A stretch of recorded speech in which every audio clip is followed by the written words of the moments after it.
Hi everyone, and thanks for joining me in this Interspeech 2020 presentation, in which I'm going to present our work in designing a voice type classifier for child-centered Daylong recordings.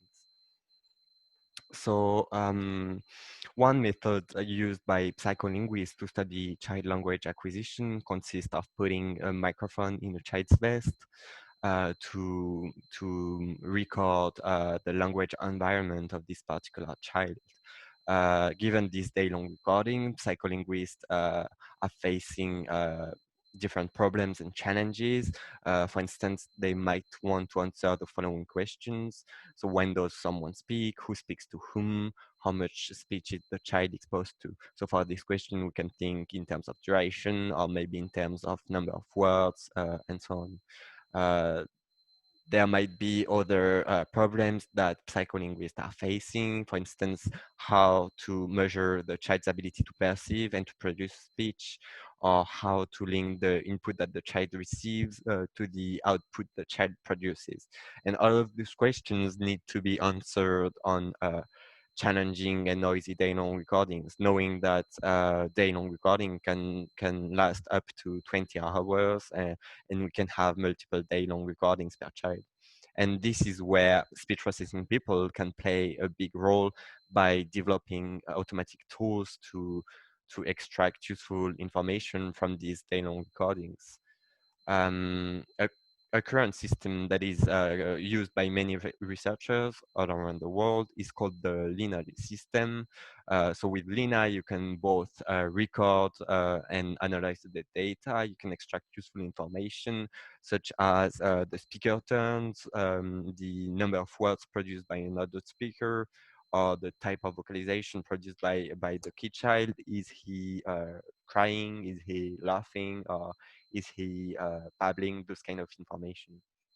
Um, the drawback with the Lina system is that it is proprietary, meaning that improving or extending its functionalities can be quite hard or even almost impossible.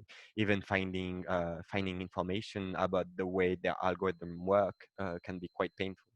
So for our work, we focused on one of the earliest stage in the Lina pipeline, which consists of solving the voice detection task.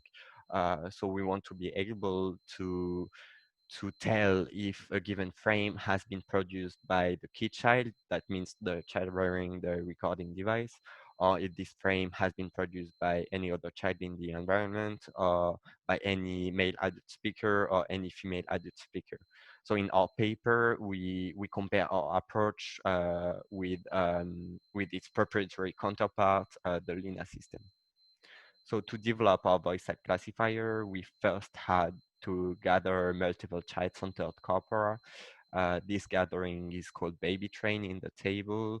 It covers many different languages. So for instance, we have Greek, we have English, Japanese, Mandarin, French. We even have languages spoken by indigenous people, such as the Tsimane language or the Juhoan language. And the baby train corpora sums up to a total duration of 260 hours. We also keep a holdout data set on which we are going to compare our approach with the linear approach. So maybe I can play a few audio samples. Oh. So in this one, you can hear the child. Pete wanders along the river. He sees T-Rex. T-Rex plays guitar. In this one, you have the mother telling a story. Belly, belly, belly, belly, belly. Loosen on that belly. Belly, belly, belly. Oh! And the father playing with his child. So now that the data have been presented, we can go to the problem statement. So the problem is quite simple. We have an input sequence referred as S in the slide. So this input sequence can represent handcrafted features such as MFCCs or learned features. And for each frame of the input sequence, we would like to return an output vector of scores. with one score for each of the class. And in our problem, we consider 5 classes that are the kid child class, the other child, the male class, the female class, and the speech class. Please note that the scores don't sum up to 1, as multiple classes can be activated at the same time. Concerning the architecture's choice, we decided to start from the waveform, which is fed to a syncnet network in charge of extracting the features. Then the features are fed to a stack of LSTM layers that are themselves followed by feed-forward layers before outputting the scores. And the whole network is trained to minimize the binary cross-entropy loss.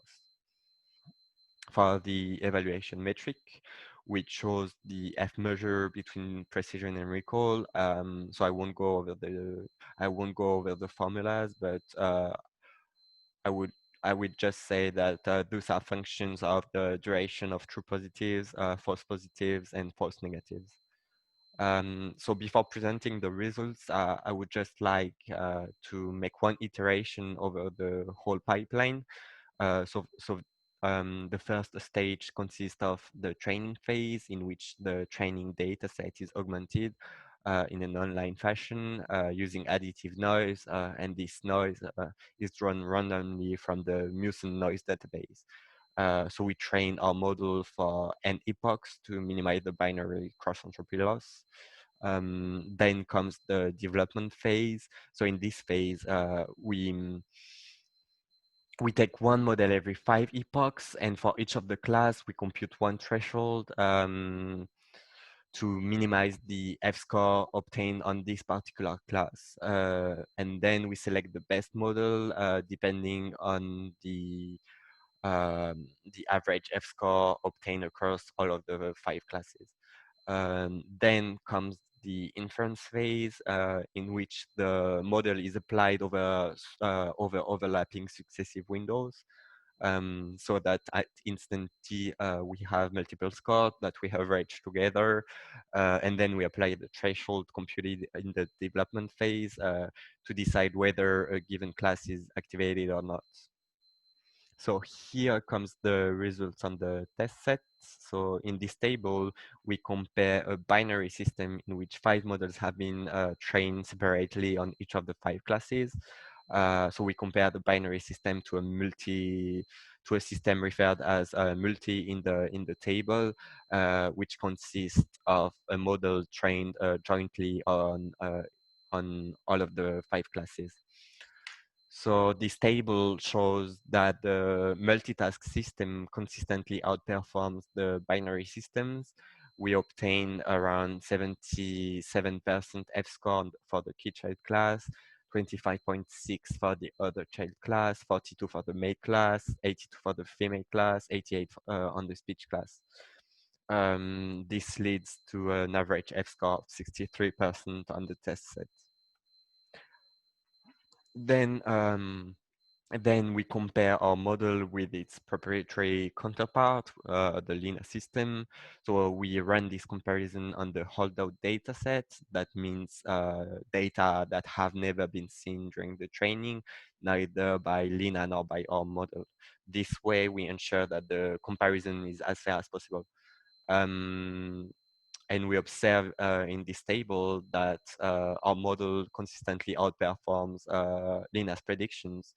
We have an absolute difference in terms of F-score of 13.8% for the key child class, 4.7 for the other child class, 5.7 for the male class, 20.8 for the female class, 8.2 for the speech class. This leads to an absolute difference in terms of average F-score of 10.6%. Last, I would just like to say that our code has been made publicly available on Git, where you'll find easy to use pre-trained models. And I will just finish by saying that our voice type classifier is being used has been used already. So for instance, it's being used in an analysis of 8,000 hours of child-centered Daylong recordings for the seedling study. It has been used to develop a linguistic unit count estimator in the same manner that we developed our voice type classifier. And it is also being used in a linear-like approach for the acoustic analysis of classroom environments. And that's it for me. Thank you for your attention.